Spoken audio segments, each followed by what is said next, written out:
നമസ്കാരം. Russia Ukraine യുദ്ധം 4-ാം വർഷത്തിലേക്ക് കടക്കുമ്പോൾ ലോകത്തെ തന്നെ ഞെട്ടിക്കുന്ന വെളിപ്പെടുത്തലുമായി റഷ്യൻ പ്രസിഡന്റ് വ്ളാദിമിർ പുടിൻ രംഗത്തെത്തിയിരിക്കുകയാണ്. യുക്രൈൻ നിരന്തരമായി നടത്തുന്ന ഡ്രോൺ ആക്രമണങ്ങളെ തുടർന്ന് റഷ്യയിൽ ഇന്ധനക്ഷാമം രൂക്ഷമാണെന്ന് പുടിൻ ആദ്യമായി പരസ്യമായി സമ്മതിച്ചു. ഞായറാഴ്ച ക്രെംലിനിൽ പുറത്തുവിട്ട അഭിമുഖത്തിലാണ് റഷ്യ നേരിടുന്ന ഈ വൻ പ്രതിസന്ധിയെക്കുറിച്ച് പുടിൻ മനസ്സ് തുറന്നത്.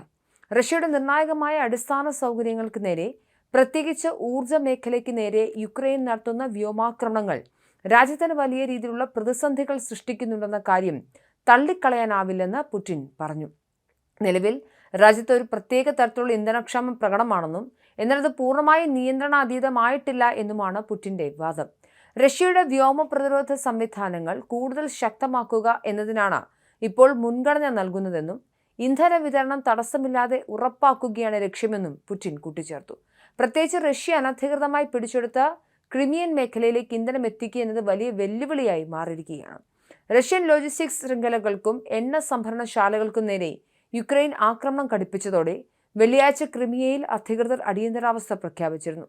കടുത്ത ഇന്ധനക്ഷാമവും കറന്റ് കട്ടുമാണ് ഇവിടെ ജനങ്ങളെ ദുരിതത്തിലാഴ്ത്തിയിരിക്കുന്നത്. ഇതിനു പുറമെ ഭരണകക്ഷിയായ യുണൈറ്റഡ് റഷ്യ പാർട്ടിയുടെ കോൺഗ്രസിനെ അഭിസംബോധന ചെയ്ത് സംസാരിക്കവേ രാജ്യം നേരിടുന്ന ഈ വലിയ വെല്ലുവിളികളെ മറികടക്കുമെന്നും അതിർത്തികളുടെ സുരക്ഷ ഉറപ്പാക്കുമെന്നും പുടിൻ പാർട്ടി അംഗങ്ങൾക്ക് ഉറപ്പു നൽകി. റഷ്യൻ മണ്ണിലും അടിസ്ഥാന സൗകര്യങ്ങൾക്ക് നേരെയുണ്ടാകുന്ന ഭീകരാക്രമണങ്ങളെ രാജ്യം ഒറ്റക്കെട്ടായി നേരിടുമെന്നും പുടിൻ പ്രഖ്യാപിച്ചു. റഷ്യൻ പ്രസിഡന്റിന്റെ ഈ പ്രസ്താവന പുറത്തുവരുന്നതിന് മണിക്കൂറുകൾക്ക് മുൻപ് റഷ്യയുടെ തെക്കൻ മേഖലയായ ക്രാസ്നദാർ പ്രവിശ്യയിൽ യുക്രൈൻ നടത്തിയ ഡ്രോൺ ആക്രമണത്തിൽ ഒരാൾ കൊല്ലപ്പെടുകയും അവിടുത്തെ പ്രധാന എണ്ണ ശുദ്ധീകരണശാലയിൽ വൻ തീപിടുത്തം ഉണ്ടാവുകയും ചെയ്തിരുന്നു. ക്രാസ്നദാർ ഗവർണർ വെനമിയൻ കോൺട്രാറ്റീവാണ് ഈ വിവരം പുറത്തുവിട്ടത്. റഷ്യയുടെ യുദ്ധം ചെയ്യാനുള്ള ശേഷിയെ ദുർബലപ്പെടുത്തുന്ന തന്ത്രപരമായ നീക്കങ്ങളുടെ ഭാഗമായാണ് ഈ ആക്രമണങ്ങൾ നടത്തുന്നതെന്ന് യുക്രൈൻ പ്രസിഡന്റ് വ്ളാദിമിർ സെലൻസ്കി അവകാശപ്പെട്ടു.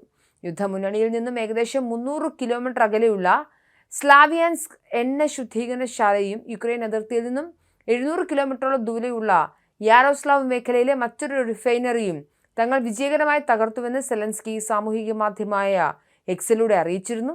തങ്ങളുടെ സാധാരണക്കാരായ ജനങ്ങൾക്കും ഊർജ്ജ നിലയങ്ങൾക്ക് നേരെ 2022 ഫെബ്രുവരി മുതൽ റഷ്യ നടത്തുന്ന നിരന്തരമായ ബോംബാക്രമണങ്ങൾക്കുള്ള കൃത്യമായ പ്രതികാരമാണിതെന്നാണ് കീവ് വ്യക്തമാക്കുന്നത്. കഴിഞ്ഞ ആഴ്ചയിൽ മോസ്കോയുടെ തെക്കുകിഴക്കൻ മേഖലയിലുള്ള ഒരു വലിയ എണ്ണ ശുദ്ധീകരണശാലയ്ക്ക് നേരെ യുക്രൈൻ നടത്തിയ ആക്രമണം വൻ തീപിടുത്തത്തിന് കാരണമായിരുന്നു.